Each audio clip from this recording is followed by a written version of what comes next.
क्या कहते सब टुकड़ा दास मणे नाही तरचा फिर जाऊया शिरानी शिसारी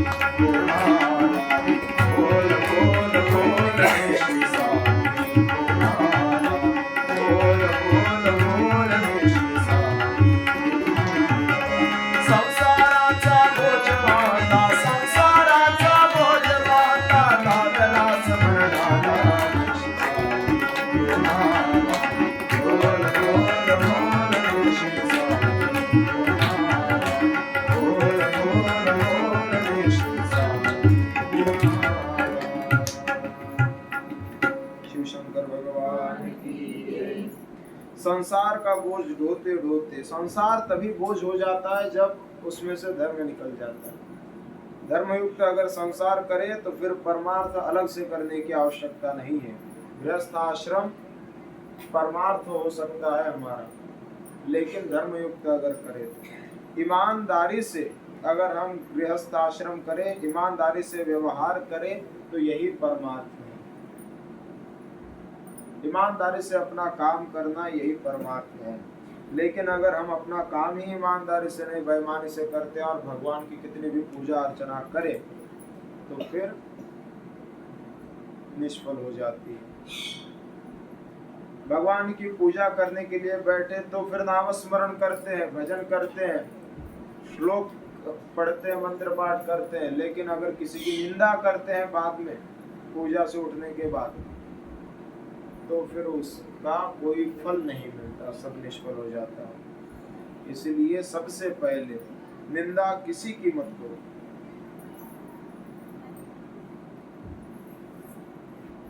निंदा को छोड़कर अपनी पूजा को करो, पूजा सफल हो जाएगी। शिव शंकर भगवान की जय। शंकर भगवान का ऐसा यह संसार शिव जी है इसलिए, और माता पार्वती जगत जननी है। इधर विद्या के देवता स्वयं गणेश भगवान है। फिर चिंता की कोई बात ही नहीं, अत्यंत आनंद पूर्व यह संसार चल रहा है। शिव जी अपने सिर पर हमेशा नाग रखते हैं। ये नाग क्या है? तो इस नाग को शास्त्रों ने काल का प्रतीक बताया है। यह नाग केवल शिव जी के सर पर नहीं है, यह आप हम सबके सर पर है। काल व्याल महात्रास, उसी काल के त्रास को दूर करने के लिए, उसी व्याल के त्रास को दूर करने के लिए यह श्रीमद् शिव महापुराण की कथा है। सर्प का अर्थ क्या है? काल व्याल मतलब मृत्यु रूपी सर्प सबके सर पर डोल रहा है। शिव जी इस बात का प्रतीक है कि जीव को हमेशा ध्यान रखना चाहिए कि उसके सिर पर भी काल रूपी सर्प हमेशा विराजमान है। सिर पर ही ये कहते हैं, कब डंक मार दे पता नहीं, निश्चित नहीं है कब मृत्यु आ जाए। इसीलिए शिव जी कहते हैं कि हमेशा उसको याद रखो। जब हम मृत्यु को याद रखेंगे, मृत्यु अपने आंखों के सामने रखेंगे, टुकड़ा दास मणे मृत्यु ठेवा डोरी आने भगा वनमाड़ी अहोरात्र। जब हम मृत्यु को अपने आंखों के सामने रखेंगे तब हमें समझेगा, लगेगा कि नहीं जीवन कब समाप्त हो जाए पता नहीं, इसलिए अच्छे कर्म करो। जब अंतक काल हमारा पास में आ जाए और हमें पता चले और तब हम देखें कि हमने जीवन भर क्या किया है तो हमें पछतावा ना हो, ऐसे कर्म करो। तब हमें ये ना लगे कि अरे हमारा जीवन व्यर्थ चला गया, ऐसे कर्म करो। जीवन में एक एक क्षण बड़ा बहुमूल्य है। हम सोते हैं रात्रि में सब लोग और सुबह जग जाते हैं, नित्य क्रम है। लेकिन रात्रि को सोने के बाद सुबह 3 लाख से ज्यादा लोग ऐसे हैं जो उठते नहीं हैं। पूरी दुनिया में 3 लाख से ज्यादा लोग ऐसे हैं जो उठते नहीं हैं। हम तो रोज उठते हैं, तो फिर अपने जीवन का धन्यवाद ईश्वर को देना चाहिए कि आज जो आपने जीवन दिया है 3 लाख लोगों में अपना नंबर नहीं लगा, कम से कम इसका धन्यवाद देकर आज हम अपना जीवन धर्म कार्य में लगाएंगे, कुछ ना कुछ अच्छा कर्म करेंगे। पता नहीं चलेगा कि समझिए कब हम सो जाए और 3 लाख लोगों में भगवान अपना नाम भी लिख दे, तो फिर उस दिन पछताएंगे कि जीवन भर हमने जो किया अगर वह अच्छा नहीं है तो फिर पछताने के सिवा कुछ नहीं बचेगा। संतों ने जो जीवन भर किया अच्छे कर्म, तुकाराम महाराज कहते हैं कि वह केवल इसलिए किया कि अंत समय हमारा मीठा हो जाए। याच साठी केला होता अट्टहास, शेवटचा दिवस गोड व्हावा। अंतिम समय हमारा मीठा हो जाना चाहिए, अच्छा होना चाहिए, इसीलिए हमने जीवन भर अट्टहास किया, जीवन भर सत्कर्म किए। जीवन भर सत्कर्म केवल इसलिए करने हैं कि अंतिम समय हमारा अच्छे से जाए। अंतकाले च मामेव स्मरण मुक्त्वा कलेवरम। श्रीमद् भगवद गीता में भगवान कहते हैं कि अंत काल में अगर मेरा कोई स्मरण कर ले, मेरे नाम का कोई जाप कर ले, याद कर ले, उसे मुझे याद कर ले, तो फिर उसको पुनः जन्म नहीं भोगना पड़ता, वह मेरे धाम को प्राप्त हो जाता है। इतनी महत्वता है अंत काल अच्छा सा हो जाए इसकी, अंत काल में ईश्वर का स्मरण हो जाए इसकी। तो फिर यह ऐसे नहीं है कि जीवन भर कुछ भी करे, अंतिम समय में हम भगवान का नाम ले लेंगे। नाम लेते नहीं आता, बनता नहीं सबसे। जो जीवन भर नाम लेगा उसी का सामर्थ्य है कि अंतिम समय में वह नाम ले पाएगा, नहीं तो फिर मुख से नाम भी नहीं आता। हम लेना भी चाहे तो भी राम नहीं बोल पाते, लाम बोल देंगे या कुछ और शब्द बोले, या फिर बोल ही नहीं पाएंगे। ऐसे कई लोगों को मैंने देखा है कि वह बोल भी नहीं पाते, आप लोगों का भी शायद अनुभव होगा। इसीलिए जीवन भर जो भी कर्म करते हैं गृहस्थ आश्रम में मन को पवित्र रखते हुए अपने कर्म करिए और ईश्वर का नाम स्मरण हमेशा रखिए। एक तो ऐसा बूढ़ा व्यक्ति था जो मरने वाला था, अब सब लोग बिल्कुल परेशान कि इसने जीवन में कभी भगवान का नाम नहीं लिया। श्रावण मास ही चल रहा था उस समय, तो फिर अब बच्चों को चिंता होने लगी कि इनकी सद्गति कैसे हो, इनकी सद्गति कैसे हो। तो किसी महात्मा ने बता दिया होगा कि भगवान का नाम अगर ये ले ले तो इनकी सद्गति शायद हो सकती है। जीवन भर भले ही नाम ना लिया हो, लेकिन अंतिम समय का बड़ा महत्व है। तो फिर उन्होंने सोचा कि अब ये नाम कैसे ले भगवान का। तो सब लोग कहने लगे कि बोलिए राम, तो वो कहते थे लाम, राम तो आता ही नहीं। तो एक बड़े बेटे ने सोचा कि जाने दो, राम नहीं कह पाते, अभी श्रावण मास चल रहा है, शिव जी का ही नाम आ जाए तो बहुत बढ़िया हो जाएगा। पास में एक बहुत बड़ी थप्पी रखी थी बोरों की, जवारी में बोरियों में जवारी भरी थी। तो फिर इसको अगर हम चीर दें एक आध बोरी को, तो ये बोल देंगे कि मराठी था, तो फिर इसको सिलो, मतलब मराठी में आ जाएगा कि यानी कोणीतरी शिवा, मतलब भगवान शिव का नाम आ जाएगा, तो तब भी उद्धार हो जाएगा। श्रावण मास तो चल ही रहा, तो ब्लेड मार दिया एक ऊपर वाले बोरी को और उससे जवारी नीचे गिरने लगी। अब इस बूढ़े व्यक्ति ने उसको देखा और फिर तड़मड़ने लगा, अब क्या करो और क्या नहीं, कैसे बताओ इनको। अब फिर यह मराठी में कहने लगा, इसने नहीं कहा कि याले कोणीतरी शिवा, भगवान का नाम नहीं, इसने कहा कि याले कोणीतरी ढांचा तुम्हारा, मतलब भगवान का नाम अंतिम समय में प्रयत्न करने पर भी नहीं आता अगर जीवन भर नहीं लिया। किसी ने हमेशा 5वीं क्लास का ही अभ्यास किया हो तो 10वीं का पेपर अंतिम में उसको परीक्षा के समय दे दे कि भैया इसको छोड़ दो, वो छोड़ नहीं पाएगा, क्योंकि अभ्यास वर्ष भर 5वीं क्लास का किया है। ऐसे ही जीवन भर अगर नाम नहीं लिया हो, अभ्यास नहीं किया हो, तो फिर अंतिम समय बड़ा भारी होता है। अंतिम समय में तो कहते हैं हजारों बिच्छू डंक मारे, इतना मृत्यु के समय कष्ट होता है। उस कष्ट से अगर बचना हो तो केवल ईश्वर का नाम यही समर्थ है। शिव शंकर भगवान की जय। इसलिए नाम का बड़ा महत्व, जीवन का साफल्य इसी से हो जाता है। संसारी जीव भी इस नाम के प्रभाव से तर जाते हैं। मुखी नाम हाथी मोक्ष ऐसी साक्ष्य बहुतांची। कितने लोग इस नाम के प्रभाव से तर गए। कितने ही लोगों ने अपने जीवन का परम लाभ प्राप्त किया। 5 वर्ष के थे ध्रुव बालक, बस ईश्वर का नाम लेते लेते ही, नारायण नारायण कहते ही उनको अढ़ पद प्राप्त हो गया, ध्रुव पद प्राप्त हो गया। प्रहलाद जी महाराज भी छोटे ही, लेकिन भगवान के नाम का स्मरण करते हुए सारी चिंताएं उनके जीवन की मिट गई। तो इसलिए संसार भी उनके ऊपर सौंप कर, उनके ऊपर विश्वास करके अगर हम ईश्वर का नाम लेते रहे और अपना कर्म करते रहे, तो वह हमारे संसार में कभी किसी बात की कमी भी नहीं आने देंगे। ध्रुवकाल 5 वर्षाचे नामस्मरणी लवनाचे, दिघले स्थळते मोक्षाचे, दिघले स्थळते मोक्षाचे, अढळ पदासी या जगदीशा।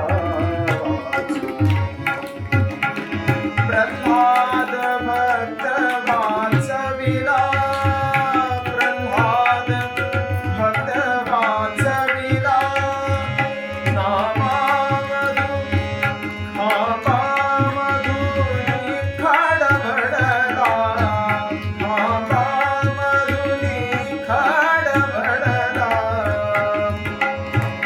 कश्यप दुष्ट मारियला, कश्यप दुष्ट मारियला, गया सावे सावरी या जगदीशा। मज नाही कुणाची आशा, मज नाही कुणाची आशा,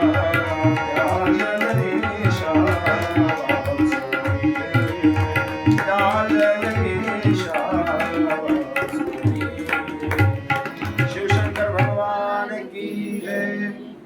इसलिए संसार, गृहस्थ आश्रम, गृहस्थ धर्म अपना ईश्वर का नाम स्मरण करते हुए सब कार्य करे तो सफल हो सकता है। समाधान मन में रखे, किसी बात का क्लेश ना रखे, दुख ना रखे, दुख ना मनावे। अपना मन अगर दुख करता हो तो उसे समझाए कि यह प्रारब्ध है। दुख हर किसी को होता है, लेकिन मन को समझाना पड़ता है कि यह प्रारब्ध है, ईश्वर ने दिया हुआ। ऐसे अगर भोगोगे तो रात्रि के बाद तो दिन आने ही है। ऐसे ही दुख के बाद सुख, सुख के बाद दुख हमेशा आते जाते रहेंगे, इनमें सम रहना है। शिव शंकर भगवान की जय। भगवान बड़े दयालु हैं, शिव शंकर भगवान बहुत दयालु है। एक समय की तो बात है कि एक मंदिर में शिव जी के सिर के ऊपर, मतलब शिवलिंग के ऊपर एक घंटा लटका हुआ था, वह सोने का था। अब कोई चोर उस गांव में टहल रहा था, उसको पता चला कि इस गांव में एक शिव मंदिर है और उस शिव मंदिर के शिवलिंग के ऊपर जो घंटा लगा है वह सोने का है। तो फिर सोने का घंटा है और यह चोर था, इसको पता चल गया समाचार। एक बार दर्शन के लिए चला गया, उसने सब नाप लिया कि उतार कैसे सकते हैं इसको। रात्रि में किसी को पता ना चले, पहले दिन में तो जांच लिया सब, रात्रि में चला गया अकेले और फिर घंटा थोड़ा ऊपर था और इसके ऊपर इतना ऊपर चढ़े कैसे, नीचे शिव भगवान की वो शिवलिंग थी, उसी के ऊपर उसने पैर दे दिया। उसको बाकी कुछ तो नहीं मिला, अगर कुर्सी उर्सी होगी भी तो नीचे शिवलिंग रखी है, उसके ऊपर कुर्सी कैसे रख दे। तो बड़ी शिवलिंग थी तो उसी के ऊपर उसने पैर दे दिया और दूसरा पैर शिवलिंग के ऊपर ऐसा, और फिर घंटा उतारने लगा ऊपर से। इतने में शंकर भगवान स्वयं प्रकट हो गए। शिव शंकर भगवान की जय। शिव जी को देखकर वो बड़ा घबरा गया, फिर कांपने लगा, एक कोने में खड़ा हो गया, दोनों हाथ जोड़ लिए और ओम नमः शिवाय, ओम नमः शिवाय, ओम नमः शिवाय। शिव जी ने कहा कि तुम बड़े भक्त हो, तुम तो मांग राज क्या चाहिए। उसने कहा महाराज मैं चोरी कर रहा था लेकिन गलती होगी, इसके बाद नहीं होगी। ओम नमः शिवाय, ओम नमः शिवाय। शंकर भगवान बोले अरे तुम्हारे पर मैं बहुत प्रसन्न हूँ, तुम मांग लो तुम्हें क्या चाहिए। वो बड़ा घबराया कि हम तो चोरी करने के लिए आकर हम पर प्रसन्न कैसे हो गए। तो उसने पूछा कि हम पर प्रसन्न होने का क्या कारण। तो शिव जी ने कहा कि लोग आते हैं हम पर एक लोटा जल चढ़ाते हैं, लोग आते हैं हम पर 3 पत्ते की बेलपत्ती चढ़ाते हैं, तुम आ गए, तुम तो खुद ही हम पर चढ़ गए। तो तुम्हारा दान बहुत बड़ा है, इसलिए हम तुम पर प्रसन्न है। विनोद का भाग। लेकिन शिव जी बड़े दयालु हैं। शंकर भगवान 5 मुख के हैं, इसलिए उनको 5 ब्रह्म भी कहते हैं। मतलब पंच ब्रह्म स्वरूपाय पंचकृत्याय ते नमः। 5 ब्रह्म स्वरूपों से वह 5 कृत्य करते हैं। तो फिर पंच ब्रह्म स्वरूप उनका कौन सा है? अष्टमूर्ति शिव। क्या है? अष्टमूर्ति कहते हैं शर्व, भव, रुद्र, उग्र, भीम, पशुपति, ईशान और महादेव। यह शिव जी के अष्टमूर्ति है। और इन अष्टमूर्ति शिव के 8 अधिष्ठान है। वह है पृथ्वी, जल, तेज, वायु, आकाश, क्षेत्रज्ञ, सूर्य और चंद्रमा। इन 8 स्थानों में अष्टमूर्ति शिव अधिष्ठित रहते हैं। अष्टमूर्ति शिव। और कई कल्पों में विशेष बात तो यह है कि जैसे हमने देखा कि रुद्र भगवान प्रकट हुए तो फिर ब्रह्मा जी से ही प्रकट हुए, ब्रह्मा जी के कपाल से वो प्रकट हुए। तो ऐसे ही कई कल्प बीत जाते हैं और प्रत्येक कल्प में शिव जी नया अवतार धारण करते हैं और नए अवतार में वह यही लीला करते हैं कि ब्रह्मा जी से ही वह अपना शरीर प्रकट करते हैं। ईशान, तत्पुरुष, अघोर, वामदेव तथा सद्योजात, ऐसे उनके अनेकानेक अवतार हैं। इस जगत में वह प्रख्यात है। शिव शंकर भगवान की। और इन्हीं को पंच ब्रह्म स्वरूप कहते हैं। पंच ब्रह्म मतलब ईशान शिव जी का एक स्वरूप है, तत्पुरुष शिव जी का एक स्वरूप है, अघोर शिव जी का एक स्वरूप है, वामदेव शिव शिव जी का एक स्वरूप है, और सद्योजात। यह 5 जो नाम है यह पंच ब्रह्म मतलब 5 मुखों के 5 नाम हैं। उनके 5 मुखों के 15 नेत्र हैं, क्योंकि एक मुख में उनके कितने नेत्र हैं? 3 हैं। तो ऐसे उनके 5 मुख हैं तो हुए 15 नेत्र। उनके 15 नेत्र सजल है, सहजता उनमें है, करुणा भाव है, भक्त वत्सलता है, दया भाव है। जितना दया भाव है उतने ही कठोर भी है, संघार वृत्ति है, प्रेमता है, दीनता है, भक्ति भाव है, उग्रता है। ऐसे सभी गुणों से संपन्न श्री शंकर भगवान है। लेकिन एक समय की बात है जब ब्रह्मा जी सृष्टि बनाकर शांत हो गए, लेकिन वह चिंता में पड़ गए थे। यह बहुत पूर्व की बात है जो शिव पुराण में आगे आती है। ब्रह्मा जी बड़े चिंता में इसलिए पड़ गए क्योंकि जितनी उन्होंने सृष्टि बनाई थी उतनी ही सृष्टि रहती थी, उससे ज्यादा आगे वह सृष्टि बढ़ ही नहीं पाती थी। तो ब्रह्मा जी को चिंता हुई कि भगवान ने हमें तो कहा है कि सृष्टि बनाओ, तो हमने बना तो दी, लेकिन अब यही सृष्टि आगे नहीं बढ़ती। हम खेत में अगर पौधा लगाए और कितना भी खाद पानी डाले वह पौधा उतना ही रहे, हमें चिंता तो होगी। तो ऐसे ब्रह्मा जी ने सृष्टि बनाई लेकिन वह उतनी ही रहती है, आगे नहीं बढ़ती। फिर ब्रह्मा जी को चिंता हुई और उसी चिंता में उन्होंने इस सृष्टि की वृद्धि कैसे करे, तो फिर मैथुनी सृष्टि का आरंभ करना पड़ेगा। लेकिन मैथुनी सृष्टि का आरंभ भी कैसे करे? केवल पुरुष ही सारे सृष्टि में, नारी होनी चाहिए। तो फिर अब क्या करें? तपस्या करने लगे, शिव नाम की उन्होंने समाधि लगाई। श्री शिवाय नमस्तुभ्यं, श्री शिवाय नमस्तुभ्यं। शंकर जी का आह्वान करने लगे कि शिव जी आएंगे और हमें हमारी चिंता का समाधान देंगे। उन्होंने हमें कर्म दिया है कि सृष्टि बनाओ, हमने बना तो दी, लेकिन इस सृष्टि का विकास कैसे हो, सृष्टि की वृद्धि कैसे हो। श्री शिवाय नमस्तुभ्यं, श्री शिवाय नमस्तुभ्यं, श्री शिवाय नमस्तुभ्यं, श्री शिवाय नमस्तुभ्यं, श्री शिवाय नमस्तुभ्यं, श्री शिवाय नमस्तुभ्यं, श्री शिवाय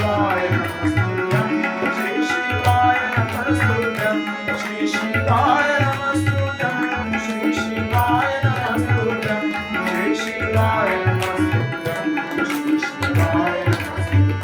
श्री शिवाय नमस्तुभ्यं, श्री शिवाय नमस्तुभ्यं, श्री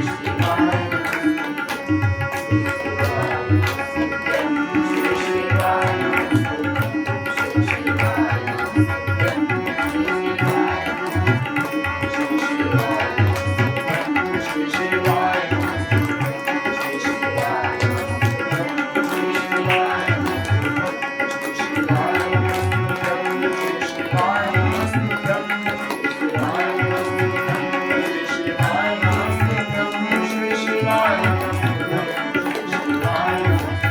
श्री शिवाय नमस्तुभ्यं,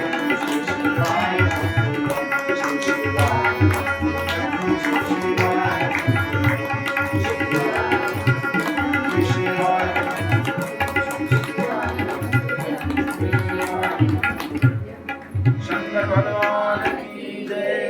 जी की चिंता का निवारण करने के लिए शंकर भगवान उनकी तपस्या से प्रसन्न होकर उनके सामने प्रकट हो गए। उन्होंने बारंबार शंकर भगवान के स्वरूप को देखकर प्रणाम किया और प्रणाम करने के बाद शिव जी ने स्वयं ही कहा कि आपकी चिंता क्या है, यह मुझे पता है और आपकी चिंता के निवारण के लिए ही मैं आया हूँ। लेकिन भगवान ने जब इस बार ब्रह्मा जी को दर्शन दिया तपस्या से प्रसन्न होकर, तब उनका स्वरूप कुछ विचित्र था। एक शरीर, लेकिन आधा शरीर नारी का था और आधा शरीर पुरुष का था। तो यह कौन सा रूप है? तो शंकर भगवान कहते हैं यह अर्धनारीश्वर रूप है। अर्धनारीश्वर महादेव की जय। यहाँ पर उन्होंने अपना स्वरूप प्रकट, क्योंकि ब्रह्मा जी चिंतित हो गए थे नारी इस सृष्टि में नहीं, इसलिए मैथुनी सृष्टि आरंभ नहीं हो सकती, और उन्होंने नारी के ही रूप में फिर अपने ही शरीर को दो भागों में विभक्त किया। शिव जी का एक शरीर था अर्धनारीश्वर में, एक आधा शरीर पुरुष का, आधा शरीर माता पार्वती का। तो फिर माता पार्वती अलग हो गई और शिव जी अलग हो गए, तो दोनों ही अलग हो गए। इसीलिए फिर सृष्टि में नारी उत्पन्न होनी चाहिए, इसलिए ब्रह्मा जी ने माता पार्वती से अभिनय विनय किया और माता पार्वती ने उनकी मान्यता, उनके विचार को मान्यता दी और उनको जैसी उनकी इच्छा थी वैसा उनको वरदान दे दिया। और वहाँ से सती माता के रूप में और फिर पार्वती माता के रूप में पार्वती माता ने अपना जन्म लिया था। अर्धनारीश्वर भगवान की जय। और उसके बाद सनक, सनंदन, सनातन और सनत कुमार, यह चार कुमार हैं। सृष्टि के अलग अलग कल्पों में सृष्टि के निर्माण के लिए ब्रह्मा जी हमेशा तप करते हैं, और तप करने के बाद सबसे पहले शिव जी ही अलग अलग रूपों में प्रकट होते हैं। ईशान रूप में जब प्रकट हुए तब उनके बाद चार पुत्र उनके हमेशा होते हैं। वह चार कुमार योगी के रूप में रहते हैं। ईशान रूप में, सद्योजात रूप में, वामदेव शिव के रूप में, और भी उनके जितने रूप हैं, पांचों रूप जिनका वर्णन पंच ब्रह्म नाम से शिव महापुराण में किया गया है। ऐसे ही लेकिन इस जब शिव रुद्र रूप में प्रकट होते हैं तब उनके बाद चार कुमार सनक, सनंदन, सनातन, सनत कुमार प्रकट हुए थे, और वह भगवान की कथा गाते हैं, सुनाते हैं। चार भाई हैं, चारों में से एक वक्ता बन जाता है, बाकी के तीन श्रोता बन जाते हैं, और एक कथा कहता है, बाकी के दिन कथा श्रवण करते हैं। हमेशा बदलते रहते हैं, कोई कथा कहता है, कोई सुनते बैठता है, फिर दूसरे कथा कहते हैं, फिर और वह सुनते बैठते हैं। तो ऐसे ही उनका हमेशा के लिए क्रम चलता रहता है। एक दिन माता पार्वती और शिव जी रास्ते से कहीं से जा रहे थे, तो वहीं से वह कथा प्रेमी चारों भाई, सनत कुमार आदि चारों भाई वही रास्ते से जा रहे थे। तो सनत कुमार, सनत, सनंदन, सनातन और सनत कुमार, यह चारों भाई शिवजी से बड़े हैं, इसीलिए वह शिवजी को प्रणाम तो नहीं करते, और वैसे भी वह हमेशा कथा में निमग्न रहते, इसलिए उनको बाह्य जगत का कोई भान भी नहीं रहता, भास नहीं रहता। एक बार माता पार्वती के साथ जब शिवजी जा रहे थे, उधर से वह चारों भाई आ रहे थे। माता पार्वती ने देखा कि चारों बालक हैं, लेकिन नग्न हैं, छोटे से आयु के दिखते हैं, 5-6 वर्ष के, और नग्न अवस्था में है, और जा रहे हैं। शिवजी सामने से जा रहे, फिर भी प्रणाम नहीं करते, बड़े उद्दंड बालक हैं, ऐसा माता पार्वती को लगा। और माता पार्वती ने उन्हें श्राप दे दिया कि बहुत तुम ऊंची मान, ऊंची गर्दन करके चलते हो, इतने बड़े शिवजी साक्षात जगदीश्वर तुम्हारे सामने हो, फिर भी प्रणाम नहीं करते, तो जाओ तुम चारों के चारों ऊंट बन जाओ। तो वह चारों के चारों ऊंट बन गए।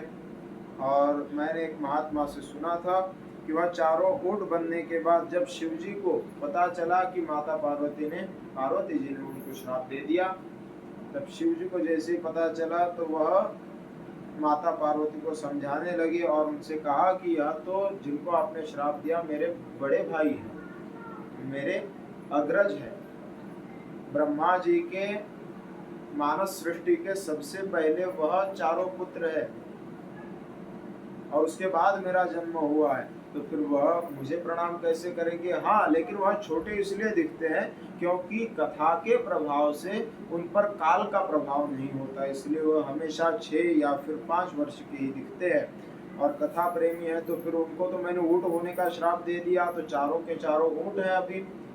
तो फिर शिवजी ने चारों भाइयों का ऊंट के रूप में माता पार्वती को जब दर्शन कराया, तब माता पार्वती आश्चर्यचकित हो गई कि ऊंट का शरीर धारण करने के बाद भी चारों भाई, एक भाई कथा बता रहा था और तीनों भाई कथा सुन रहे थे। ऊंट के शरीर में भी उनकी ईश्वर भक्ति को देखकर हरे शरणम ऐसा मंत्र का जाप उनका निरंतर चल रहा था। इसको देखकर माता पार्वती बहुत आनंदित हो गई और अपने श्राप जो उन्होंने दिया था उस पर ग्लानि करने लगी, दुख करने लगी।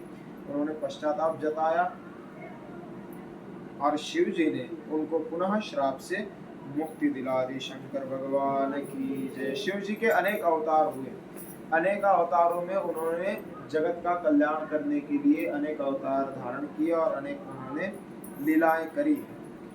शिव जी के शिव महापुराण में शतरुद्र संहिता, कोटि रुद्र संहिता, इनमें अनेक आख्यान हैं जिनमें शिव जी के अनेक अवतारों का वर्णन है, शिव जी के अनेक कर्मों का वर्णन है, उनके अलग अलग उपासना विधियों का वर्णन है, उनके अलग अलग स्वरूपों का वर्णन है, उनके 5 मुखों का वर्णन है, लेकिन विशेष रूप से प्रणव का ज्यादा वर्णन है। प्रणव विधि, प्रणव उपासना विधि, प्रणव का उच्चारण कैसे करे, कौन करे, कब करे, किस अवस्था में किया जाए, यह सारी प्रणव की उपासना की विधि है। प्रणव का अर्थ होता है ओंकार, यह सृष्टि की मूल ध्वनि है।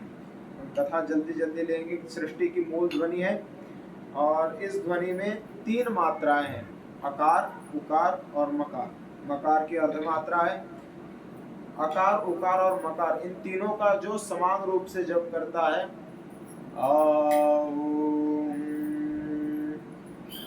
मतलब कोई भी जीव इस ध्वनि को अपने मुख से निकाल सकता है, प्रणव उच्चारण कर सकता है।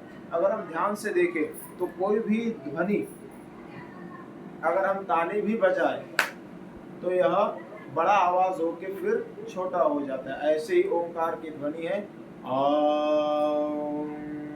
फिर मुख बंद हो जाता है, तो मकार से इस ध्वनि का समापन होता है। तो यह सृष्टि की मूल ध्वनि है। इस ध्वनि का उच्चारण करने से मनुष्य का जो मस्तिष्क है वह स्थिर हो जाता है। इस ध्वनि के उच्चारण से शिव स्वरूप को वह प्राप्त हो जाता है। ओंकार का प्रभाव बहुत सर्वोपरि है। ओंकार का महत्व इतना है कि जैसे कोई भी मंत्र हम कहें गायत्री मंत्र सर्वोच्च मंत्र है, ओम भूर्भुवः, लेकिन फिर अगर उसमें से ओम निकाल कर हम बाकी का मंत्र कहें तो उसका प्रभाव कम हो जाता है। इतना प्रभाव और इतना शक्तिशाली यह मंत्र है। अगर कोई उसका रोज नित्य नियम से 21 बार भी जप करे तो उसको सब कुछ प्राप्त हो सकता है। आकार की ध्वनि जो निकलती है वह मणिपुर से निकलती है। मणिपुर नाभि के नीचे के स्थान में होता है और वहां से वह ध्वनि निकलती है। हृदय स्थान में जब आती है तब विशुद्धि चक्र से उकार की ध्वनि निकलती है और मकार की ध्वनि कंठ से निकलती है। तो कहते हैं कि आकार मतलब मणिपुर चक्र में विष्णु जी का स्थान है। उकार यहाँ ब्रह्मा जी का स्थान है और यहाँ साक्षात शिव जी का स्थान है, शक्ति का स्थान है।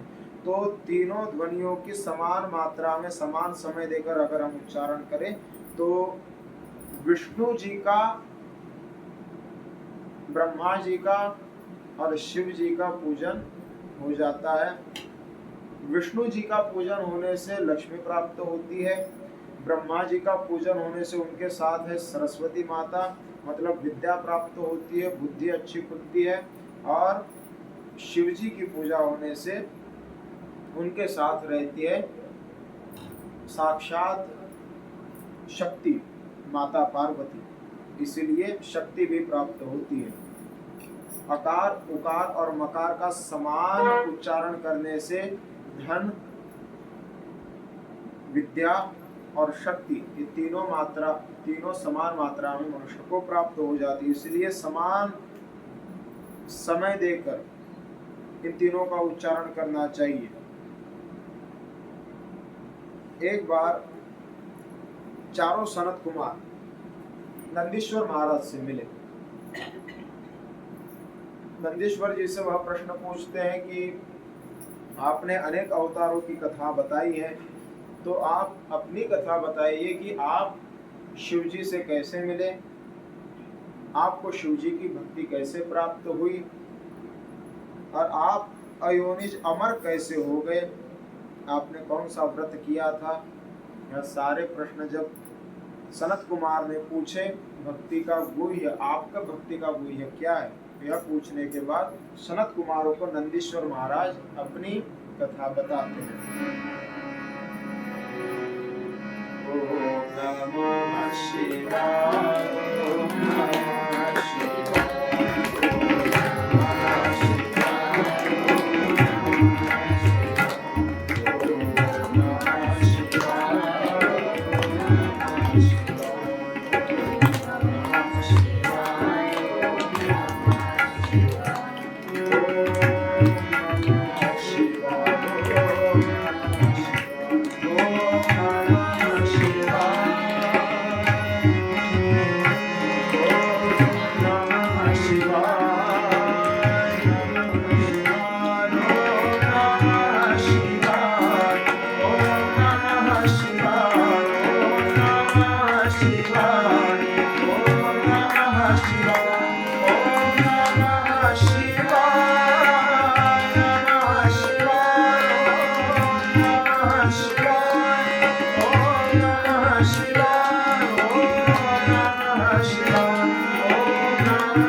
सनत कुमारों ने जब नंदी जी से पूछा कि आप शिव जी को कैसे प्राप्त, आपको शिव जी की भक्ति कैसे प्राप्त हुई, तो वह अपनी ही कथा सनत कुमारों को बताने लगे।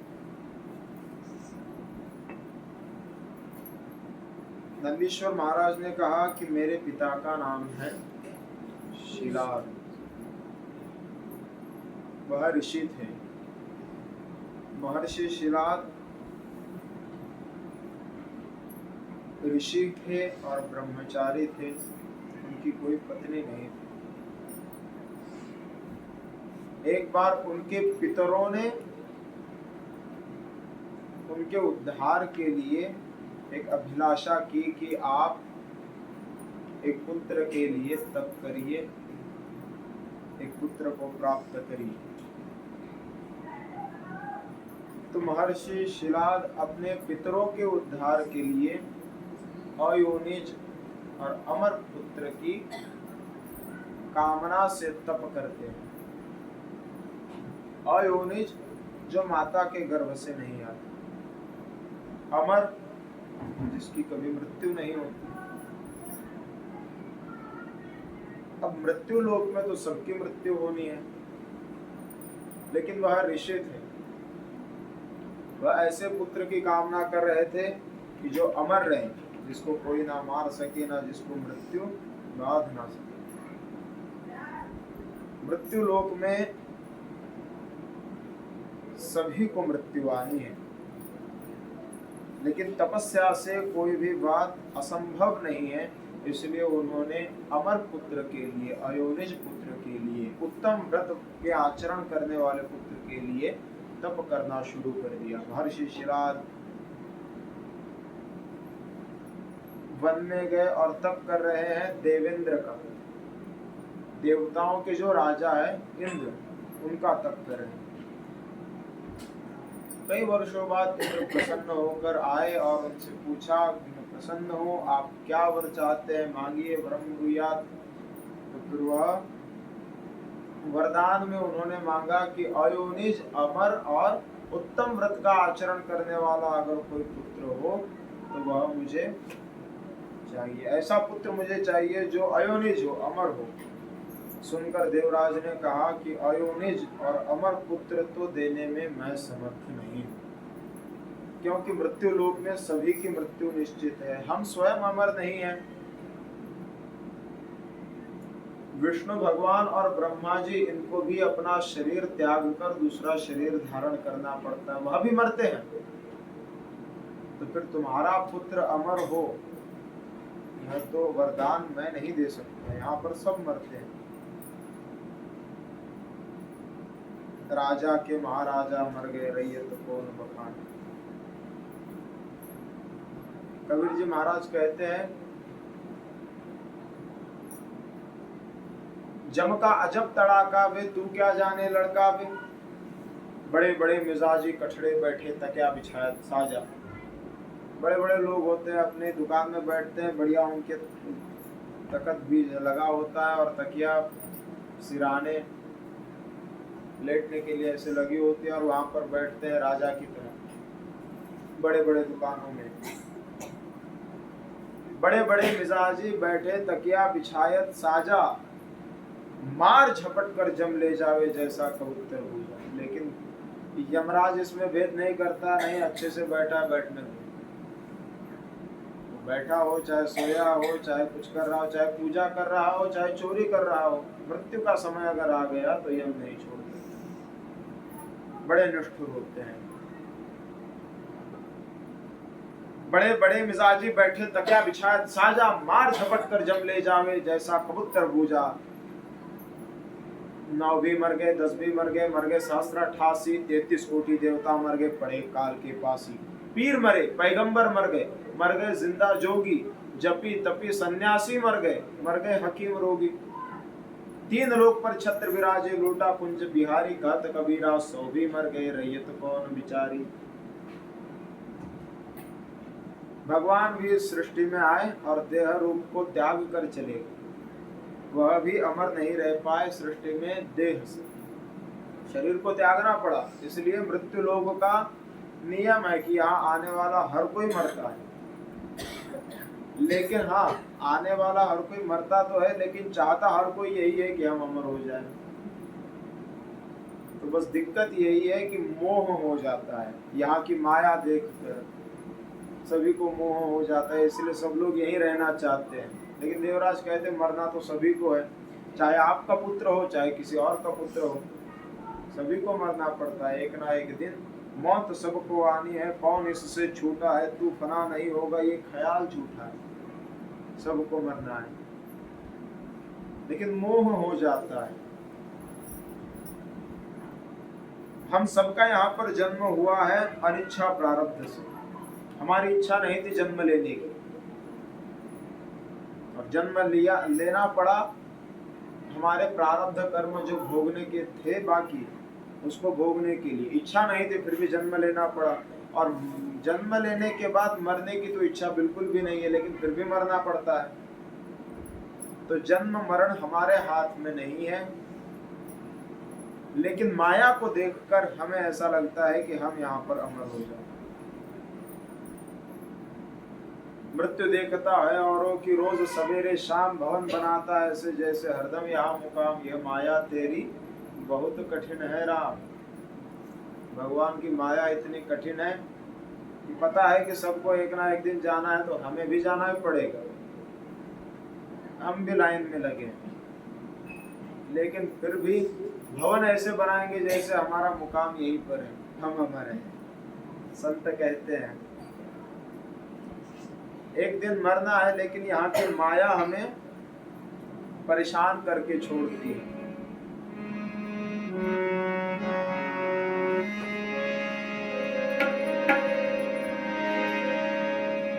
रक्त मांस हड्डी के ढेर पर मढ़ा हुआ है चांद, यहाँ की माया कितनी प्रबल है।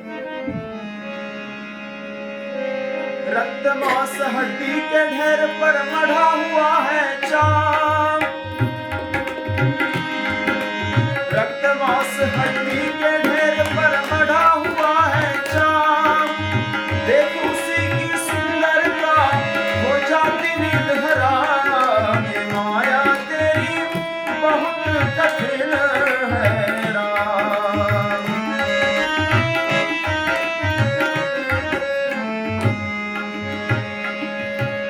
रक्त मांस हड्डी के ढेर पर मड़ा हुआ है चांद, देख उसी की सुंदरता हो जाती नींद हराम, ये माया तेरी बहुत कठिन है राम। करता नित्य विरोध क्रोध का, कहता बुरा परिणाम। कई प्रवचनकार भी ऐसे होते हैं, कीर्तनकार भी ऐसे होते हैं, लोग भी ऐसे होते हैं, दूसरों को उपदेश जरूर देंगे। कोई अगर बहुत गुस्से में आ जाए तो कहता है गुस्से से कोई फायदा नहीं, अपना ही खून जलता है, गुस्सा क्यों करते हो, बुरी बात है। करता नित्य विरोध क्रोध का, कहता बुरा परिणाम। होता क्रोधित स्वयं तो होती वाणी बिना लगाम। स्वयं अगर क्रोधित हो जाए तो पता नहीं क्या क्या बक देगा। ये माया तेरी बहुत कठिन है राम। राजेश्वर प्रभु तुम मायापति, करुणा निधि है नाम, और नाथ निवेरो अपनी माया, जीवन है विश्राम। ये माया तेरी बहुत कठिन है। राजेश्वर प्रभु तुम मायापति, माया से बचना हो तो मायापति की शरण जाओ, वही माया से बचाएंगे। लेकिन यहाँ सृष्टि में आने के बाद कहाँ याद रहती है। जब गर्भ में थे प्रत्येक प्राणी ने ईश्वर से वचन दे रखा है कि हमें एक बार बाहर निकालो, इतना भजन करेंगे, इतना भजन करेंगे, भजन करते करते भीड़ लगा देंगे। लेकिन जैसे ही बाहर आ गए तो भगवान को तो भूल गए, भगवान का दिया हुआ भगवान को वचन भी भूल गए, और फिर भगवान का नाम स्मरण करने के लिए, नाम जप करने के लिए हमने वचन दिया था, लेकिन बाहर आने के बाद कुछ और जपने लग गए। थोड़े चलने भर के क्या लायक हो गए तो माता पिता ने भेज दिया ट्यूशन जाओ, स्कूल जाओ, और रह गया भगवान का नाम, ABCD जपने लग गए। इसी में जीवन बीता जाता है। थोड़े और बड़े हो गए, जिम्मेदारियां आ गई, थोड़े और बड़े हो गए, शादी हो गई, थोड़े और बड़े हो गए, बूढ़े हो गए। अब जब बोलते नहीं आता तो भगवान का नाम कहाँ से ले?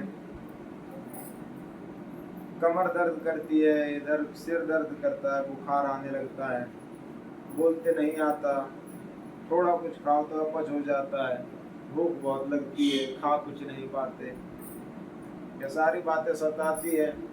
तीनों ताप आ जाते हैं, कफवात पित्त, यह मरते समय बहुत सताते हैं, और फिर मर जाते हैं। फिर जन्म मरण के चक्कर में फिर एक बार गर्भावस्था में जब हम आ जाते, गर्भ में जब हमारा वास होता है, तब फिर भगवान से कहते हैं कि एक वेड़ा येथोनी काड़ी पुन्हा पड़ो ने दी में बेड़ी आपुल्या स्वहिता चेता तड़ी करिण देवा। मैं अपने स्वहित की जल्दी करूंगा, मतलब तुम्हारा भजन करूंगा, मेरा हित जिसमें होगा ऐसे ही करूंगा, और मैं पुनः मतलब इसके बाद जन्म नहीं लूंगा, ऐसा ही कर्म करूंगा, तुम्हारा भजन करूंगा, सदाचारी से रहूंगा, धर्मयुक्त आचरण करूंगा। लेकिन जैसे ही माया में आए, संसार में आए, माया दिखने लगी और माया से बुद्धि मोहित हो गई, भगवान को दिया हुआ जो वचन है उसको भूल जाते हैं। विसरला का जन्माये मुनि प्रभुचा स्वरूप रे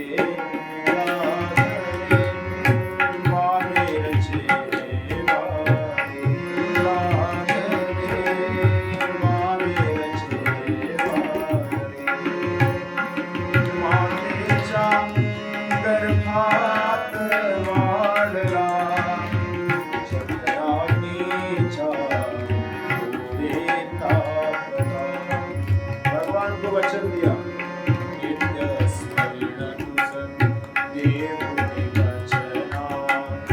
क्या दिया वचन? तुम्हारा स्मरण नित्य करूंगा, नित्य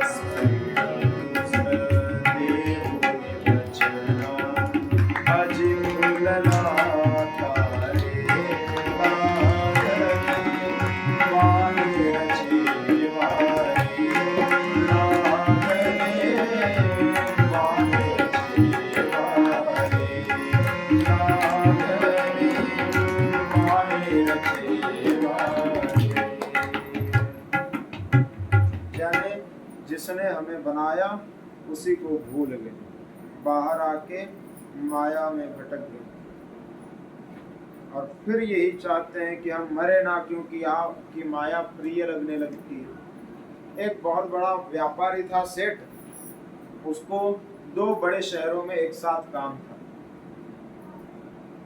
अकोला का था व्यापारी। एक ही समय में उसे नागपुर भी जाना था और मुंबई भी जाना था, तो दोनों जगह पे कैसे जाए, और गांव की दुकान भी संभालनी है शहर में लगी हुई।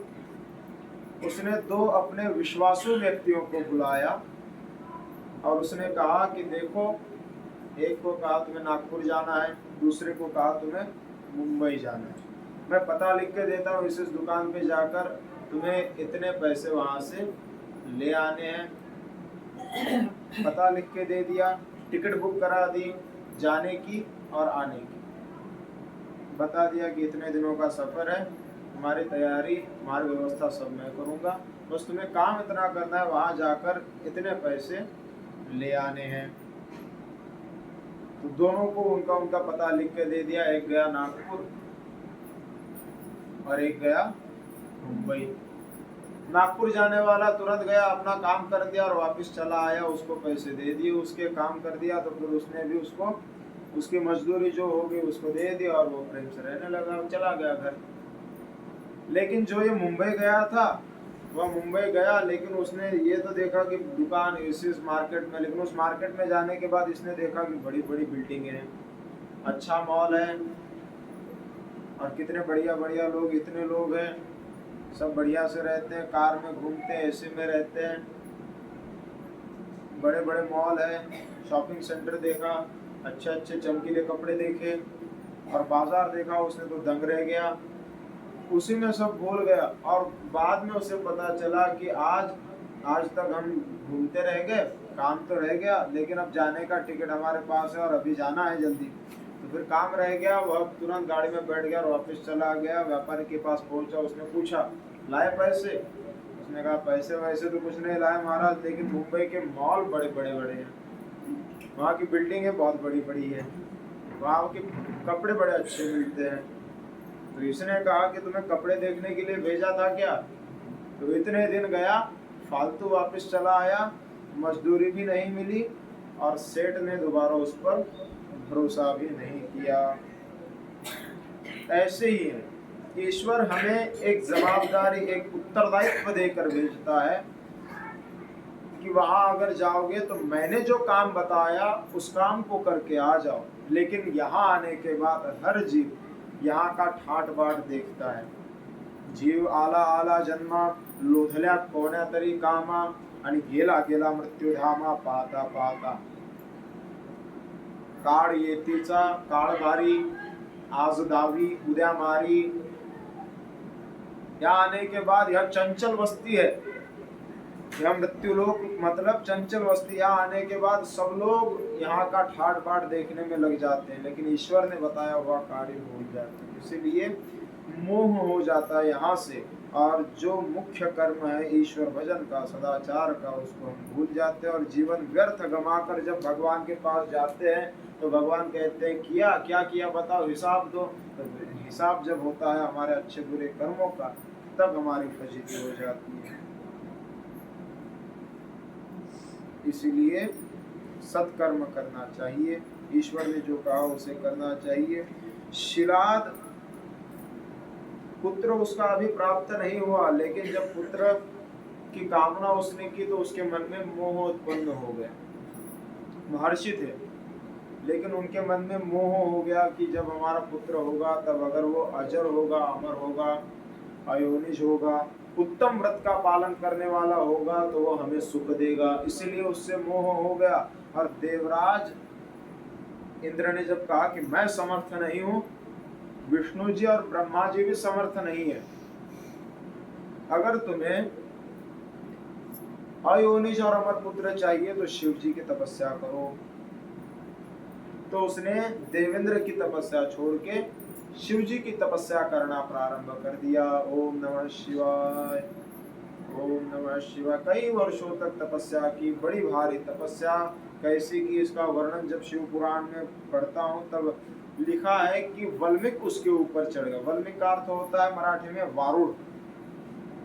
कई कीड़े उसके शरीर को खाने लगे।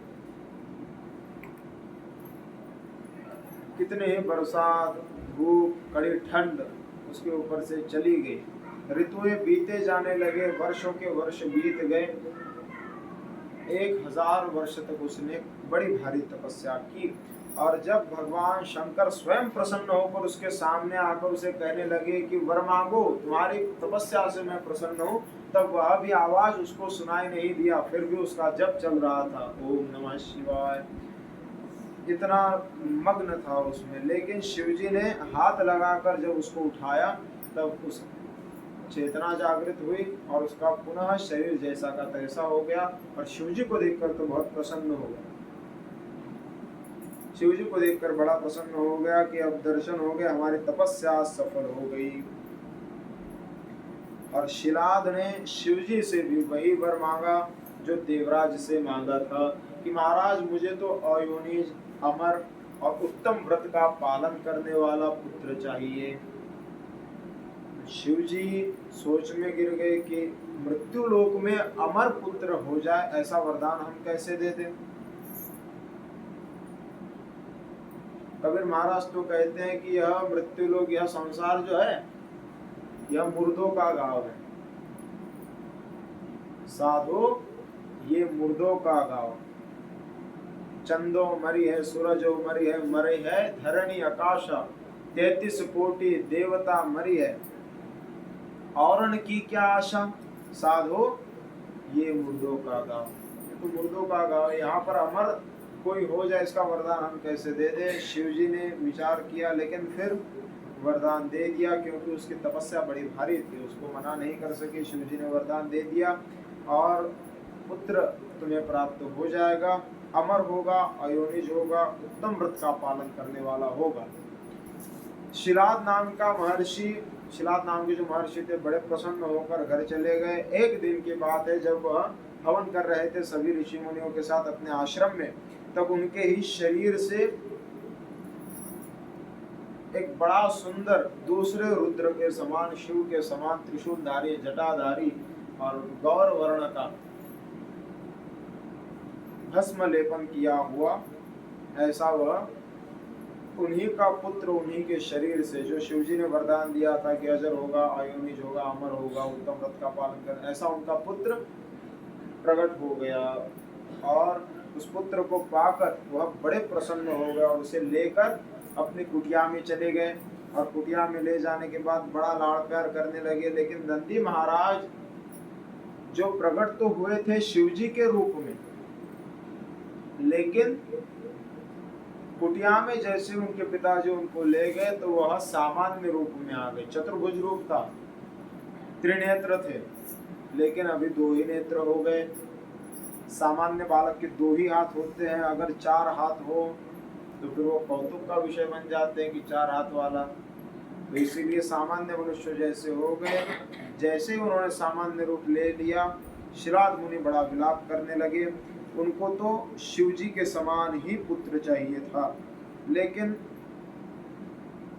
बाद में कुछ दिनों बाद जब दिन बीतने लगे, वरुण देवता और सूर्य देवता उनके आश्रम में पधारे ऋषि के रूप में। शिवजी ने ही वरुण देव और सूर्य देव को भेजा, एक ऋषि के रूप, दोनों ऋषि के रूप में आ गए।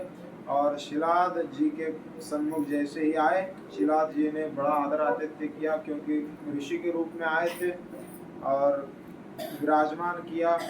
और उनके गोद में वह पुत्र भी था। तो उस पुत्र को देखकर वरुण देव और सूर्य देव उस पुत्र की बड़ी महिमा गाने लगे, क्योंकि शिलाद ऋषि ने 5 वर्ष की आयु में चारों वेद उसे कंठस्थ करा दिए थे, पढ़ा दिया था, और सभी शिक्षा दीक्षा देकर उसे सुसंस्कार संपन्न, सद्गुण संपन्न करा दिया, विद्या संपन्न वह पुत्र हो गया।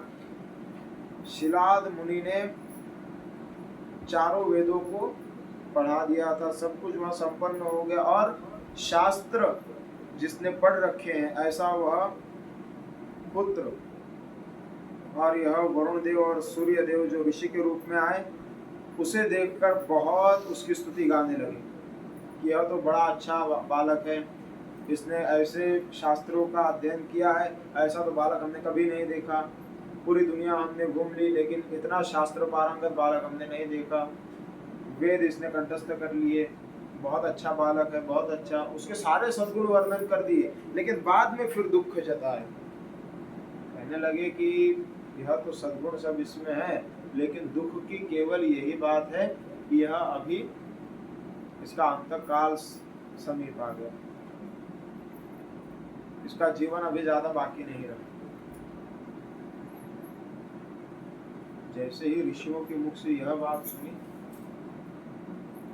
दुखित हो गए उसके पिताजी शिलाद, शोक मनाने लगे। यद्यपि शिवजी ने वरदान दे रखा था कि तुम्हारा पुत्र अमर होगा, लेकिन उस वरदान को भूल गए। और ऋषियों ने जो बात कह दी अभी कि तुम्हारा पुत्र है तो उत्तम गुणों वाला, लेकिन अभी उसकी मृत्यु निकट है, यह सुनकर उसको गले से लगाकर बहुत रोने लगे। लेकिन नंदी महाराज जी ने बचपन में ही, उस छोटी अवस्था में ही उनसे कह दिया कि चिंता मत करिए, मैं मरूंगा नहीं, मैं मृत्यु को प्राप्त नहीं होऊंगा, आप इसकी चिंता बिल्कुल मत करिए। मैं आपको उस पुत्र ने छोटी अवस्था में ही कह दिया कि मैं आपको बिल्कुल गारंटी के साथ कहता हूँ कि मेरी मृत्यु नहीं होगी, आप चिंता को, शोक को त्यागिए। पिता ने कहा कि तुम ऐसा क्या करोगे कि तुम्हारी मृत्यु नहीं होगी? ऋषिवर कह रहे कि तुम्हारी मृत्यु निकट है। उन्होंने कहा आप चिंता मत करिए, मैं वन में जाकर तपस्या करूंगा और अब मेरी मृत्यु को हराऊंगा, मृत्यु को दूर भेज दूंगा। वन में गया और तपस्या की। शिवजी प्रसन्न होकर कहने लगे कि तुम्हें तपस्या करने की आवश्यकता बिल्कुल नहीं, क्योंकि मैंने ही वरदान तुम्हारे पिताजी को दिया कि तुम अमर हो जाओ। तुम्हारे पिताजी को जो मैंने वरदान दिया था कि अयोनिज बालक होगा और अमर होगा, तो अमर बालक का वरदान मैंने ही दिया है, इसलिए तुम अमर ही हो। लेकिन जो ऋषियों ने तुम्हारे पिताजी से बात कही कि यह मरेगा जल्दी, इसकी मृत्यु निकट है, तो यह मेरी ही प्रेरणा से उन्होंने कहा कि तुम वन में आओ, तपस्या करो और तुम अपनी तपस्या जारी रखो। एक समय के बाद तुम्हें कैलाश धाम पर निवास मिलेगा, स्थान मिलेगा। शंकर भगवान की जय। नमः पार्वती पतये, हर हर महादेव शंभु। और फिर आयु बहुत कम है, ऐसा जब ऋषियों ने कहा था तपस्या करने के लिए गए, शिवजी ने वरदान, अभय वरदान दिया और अपने समान उनको बना दिया।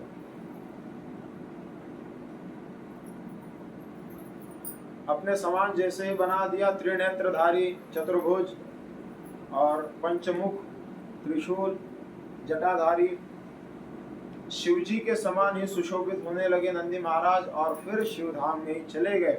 और फिर शिवधाम में जाने के बाद नंदीश्वर को जितने भी रुद्रगण थे उनका अधिपति बना दिया और भगवान ने स्वयं अपना आसन, अपना वाहन नंदीश्वर महाराज को चुन लिया और उन्हें वह सुख प्रदान कर दिया। शंकर भगवान की जय। उसके बाद वह नंदीश्वर सभी रुद्रगणों का संभाल करने लगे, मतलब उनको संभालने लगे, सभी रुद्रों को आदेश देने लगे। जो काम था नंदीश्वर महाराज उनसे कराने लगे और सारे कैलाश की व्यवस्था वह संभालने लगे। जय शिव ओंकारा, जय जय हर शिव ओंकारा, जय शिव ओंकारा, हर शिव ओंकारा, जय शिव ओंकारा, हर शिव ओंकारा,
पते हर हर महादेव शंभो। इस तरह से नंदीश्वर महाराज जी को दर्शन देकर उनको स्वीकार करके उन्हें गणाध्यक्ष बना दिया। और नंदीश्वर महाराज ने यह सारी कथा सनत कुमारों को बताई कि कैसे उन्हें शिव भक्ति प्राप्त हुई थी, कैसे वह शिव जी के दास बने। उसके बाद एक समय की बात है, ब्रह्मा जी विष्णु जी एक साथ थे और देवताओं और ऋषियों ने मन में संशय किया, कुछ प्रश्न उन्होंने रखे कि इस सृष्टि को किसने बनाया, इस सृष्टि में परमात्मा कौन है, बनाने वाला कौन है, परम तत्व क्या है, सत्य क्या है। इसको जानने के लिए अब सभी ऋषि, सभी देवता ब्रह्मा जी के पास गए। ऋषि और देवता दोनों मिलकर ब्रह्मा जी के पास गए और ब्रह्मा जी से पूछने लगे। उनकी पहले तो स्तुति गाई, उन्हें प्रणाम किया। बाद में ब्रह्मा जी से पूछने लगे कि महाराज, इस सृष्टि में परम तत्व क्या है, सत्य क्या है, इसको किसने बनाया, आदि पुरुष कौन है। यह सृष्टि नहीं थी फिर भी वह था, ऐसा कौन है, और इस सृष्टि के समाप्त होने के बाद भी जो रहेगा ऐसा कौन है। अब सत्य सनातन कौन है, इसके बारे में जब प्रश्न किया सभी देवता और ऋषियों ने, तो ब्रह्मा जी मुस्कुराए और उन्होंने कहा कि मोहवश तुम यह प्रश्न पूछ रहे हो। तुम्हें मैं बताऊं कि इस सृष्टि में परम तत्व, इस सृष्टि में सत्य सनातन आदि पुरुष, इसको बनाने वाला मैं ही हूं। ब्रह्मा जी कहने लगे, परम तत्व मैं ही हूँ, मैं ही सर्वेश्वर हूँ, मैं ही परमेश्वर हूँ, मुझे ही मानो, मेरी पूजा करो, अनुष्ठान मेरे ही करो। सब ऐसे कहने लगे। बाजू में विष्णु भगवान थे, उन्होंने कहा कि ब्रह्मा जी आपकी बुद्धि थोड़ी मोहित हो गई है, आप शायद भूल रहे हैं कि आपको मैंने बनाया। बाद में फिर से उनके झगड़े शुरू हो गए। उन्होंने कहा कि अरे अरे, सारी सृष्टि को बनाने वाला मैं सृष्टा होकर भी आप ऐसा क्यों कह रहे हैं। अब दोनों में बहुत विवाद चलने लगा। देवता और ऋषि हंसने लगे। दोनों का विवाद जब ज्यादा बढ़ गया तब दोनों ने एक निर्णय किया कि देखो, वेदों से पूछते हैं, चारों वेदों से पूछते हैं, वो जो निर्णय देंगे उसी को दोनों को मानना पड़ेगा। उन्होंने कहा ठीक है, सम्मति दोनों की थी, इसलिए चारों वेदों से पूछने के लिए।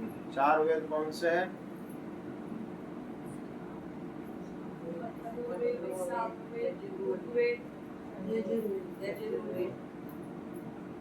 कई जगह पूछता हूँ तो आता नहीं। हिंदू धर्म के मूल ग्रंथ है। पहले तो एक ही वेद था जो कि मौखिक परंपरा से गुरु शिष्य को बताते थे। मतलब बस मुंह से एक बार बता दिया तो मेधावी ऐसे थे कि याद हो जाता था एक ही बार में। इसलिए एक ही वेद। वेद का अर्थ होता है ज्ञान। विद जाने धातु से वेद